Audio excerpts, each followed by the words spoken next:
একদিন হজরত ঈসা আলাইসাল্লাম আল্লাহ তাআলাকে জিজ্ঞাসা করলেন, হে আল্লাহ, এই জামানায় আমার চেয়ে বুজুর্গ ব্যক্তি আর কেউ আছে কি? উত্তরে মহান আল্লাহ রাব্বুল আলামিন বললেন, অবশ্যই। তুমি একটু সামনের দিকে অগ্রসর হও, তাহলেই দেখতে পারবে। মহান আল্লাহ রাব্বুল আলামিনের নির্দেশ পাওয়ার পর হজরত ঈসা আলাইসাল্লাম পথ চলতে লাগলেন। একটু পর বিরাট এক গোলাকার পাথর দেখে হজরত ঈসা আলাইসাল্লাম দাঁড়িয়ে গেলেন।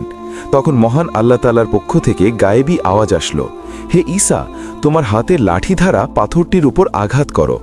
অতপর হজরত ঈসা আলাইসাল্লাম তার হাতের লাঠি দ্বারা পাথরটির উপর আঘাত করলেন। সাথে সাথে পাথরটি দুই ভাগ হয়ে গেল। তখন হজরত ঈসা আলাইসাল্লাম দেখতে পেলেন তার মধ্যে তাজবি হাতে এক বৃদ্ধ লোক এবাদতে মশগুল আছে এবং তার সামনে একটি আনার ফল পড়ে আছে। তখন হজরত ঈসা আলাইসাল্লাম সেই বৃদ্ধ লোকটিকে জিজ্ঞাসা করলেন, আপনি কে, আর কতদিন ধরে এভাবে আল্লাহ তাআলার এবাদতে মশগুল রয়েছেন? সেই বৃদ্ধ লোকটি তখন বললেন, আমি এই এলাকারই একজন মানুষ। আমার মায়ের দোয়াতে আল্লাহ রাব্বুল আলামিন আমাকে এই বুজুর্গি দান করেছেন, আর 400 বছর ধরে এই পাথরের মধ্যে বসে আমি আল্লাহর এবাদতে মগ্ন আছি। আমার আহারের জন্য আল্লাহ তাআলা প্রতিদিনই জান্নাত থেকে একটি করে ফল পাঠিয়ে দেন। সুবহানাল্লাহ। বৃদ্ধ লোকটির কথা শুনে হজরত ঈসা আলাইসাল্লাম কাঁদতে কাঁদতে বললেন, হে আল্লাহ, আমি তোমার কাছে অপরাধী। আমি বুঝতে পেরেছি যে এই ব্যক্তি আমার চেয়েও সম্মানীয় বুজুর্গ ব্যক্তি। তখন আল্লাহ তাআলা বললেন, হে ঈসা, জেনে রাখো, শেষ জামানার নবীর উম্মতের মধ্যে যে ব্যক্তি শাবান মাসের 15 তারিখে রাত জেগে এবাদত করবে এবং দিনে রোজা রাখবে, তাহলে সে আমার নিকট এ বৃদ্ধের চেয়েও বেশি বুজুর্গ ও প্রিয় বান্দা হতে পারবে।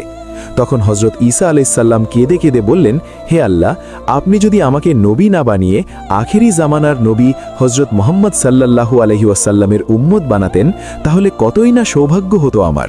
তখন এক রাতে এত সওয়াব হাসিল করতে পারতাম। সুবহানাল্লাহ।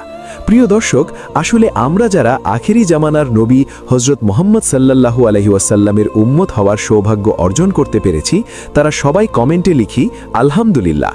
তেমনিভাবে আরেকবারের ঘটনা।